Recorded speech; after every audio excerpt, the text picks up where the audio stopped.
Hi, I'm Glenn, avid fisherman, average Joe, and this time I'm talking about, well, this Lodge skillet, iron skillet, cast iron skillet.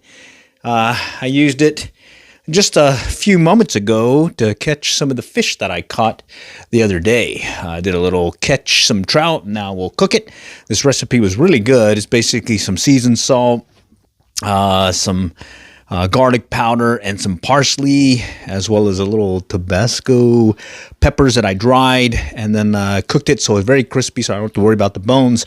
And this cast iron skillet made it a lot easy to cook it because, well, I do this one either over propane as well as direct fire. In fact, you can see I've got some used this for several years now and no issues. Keeps a nice warm or even temperature, so when I cook whatever I'm cooking, it comes out really good.